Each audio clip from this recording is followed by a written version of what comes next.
Hi everyone, Mike here from Bikes by Mike with another cycling related video.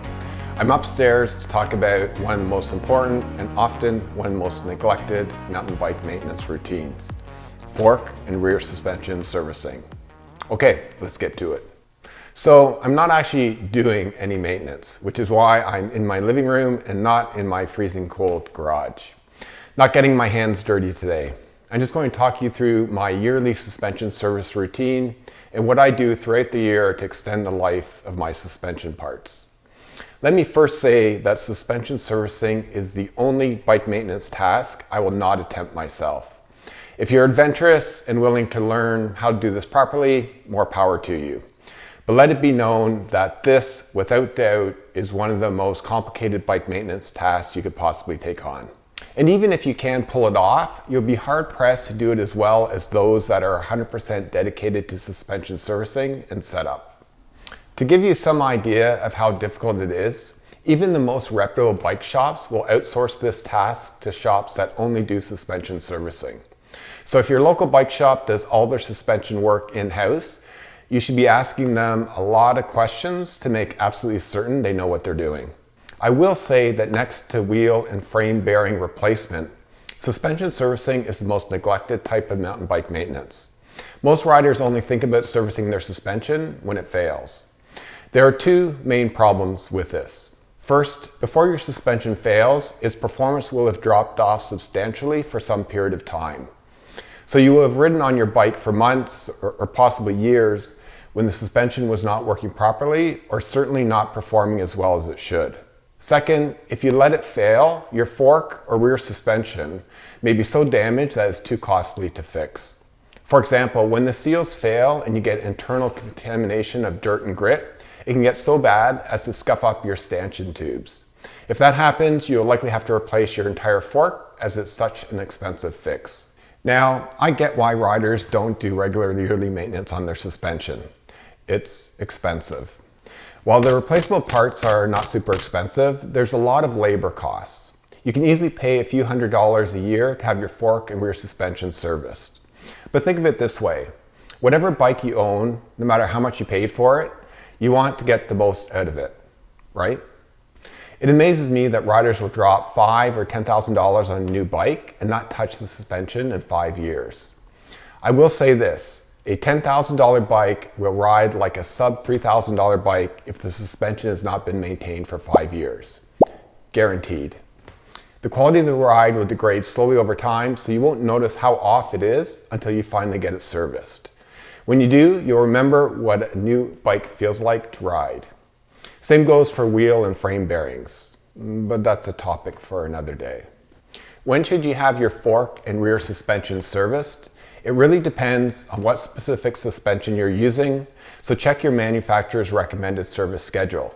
Schedules differ among brands and brand models, but I'll show you my service schedule for my 2019 Cannondale Scalpel Si, which will be similar to what is recommended by other manufacturers. Starting with my lefty octo fork, Cannondale recommends a full overhaul at 100 hours of use. For riders that ride a couple times a week, that'll be about once a year. For my rear shock, which is a Fox Float factory DPS, Fox recommends a full factory service every 125 hours of use, and more often for downhill riders or those riding in very dusty and dirty conditions. So if you're going to service your suspension, you have two options. You can take it to your local bike shop and have them deal with it. This is a good low hassle option of just dropping off your bike and then picking it up when it's all done. Easy. The other option, which is what I do, is to send it off myself for servicing. Removing the fork and rear suspension is very easy. The benefit here is that it's slightly less expensive as you're not paying for your local bike shop to disassemble and reassemble your fork and rear suspension. But the main benefit is that you can choose who you want to service your suspension.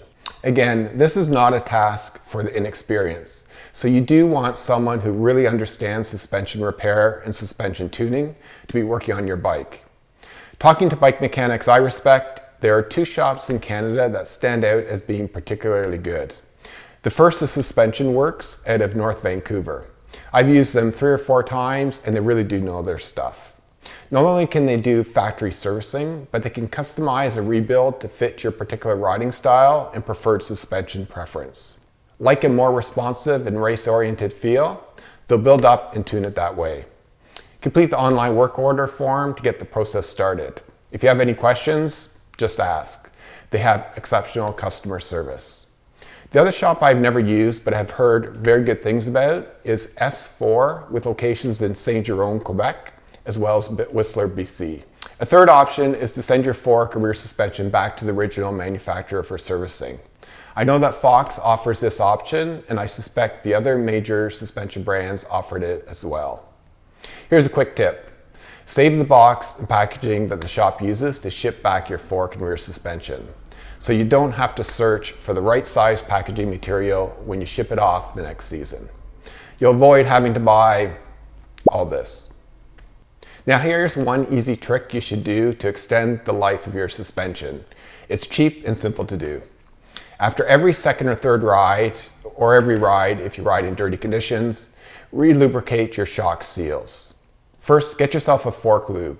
Lots are available on the market and they'll all do the job just fine. I like WPL's Fork Boost Lube as it's inexpensive, biodegradable, and non-toxic. I'll put a link to it in the description below. Clean off your stanchion tubes really well with a rag. This is something you should do after every ride and even if not applying the lube. You want to do everything possible to avoid drawing dirt into the internals of your fork. After your stanchion tubes are cleaned, you want to re-lube the seals. I have a lefty fork, so I only have one stanchion tube to clean and lube. So put a bit of lube on the stanchion tube just above the seals as well as at the seals. Next, cycle your suspension a few times to work it into the seals. Finally, wipe off the excess lube from the stanchion tubes. And that's all there is to it. You should do the same to your rear suspension. Wipe your suspension shaft clean of any dirt, apply a bit of lube, work it into the seal, and then cycle your suspension a few times. Finish it off by wiping off the excess lube. This process will keep your suspension well lubricated and reduce the amount of contamination you get inside your suspension. And that's basically all I have to say about why you need to regularly maintain your mountain bike suspension and why this is one bicycle maintenance task you may want to leave to the experts. I hope some of this has been helpful. If you have any questions or comments, please pass them along. That's all I got for today, folks. If you like this video, please give me a thumbs up and share it with your friends. And if you're not subscribed to this channel, please subscribe, as it allows me to produce more content for all of you. See you next time. Happy rolling.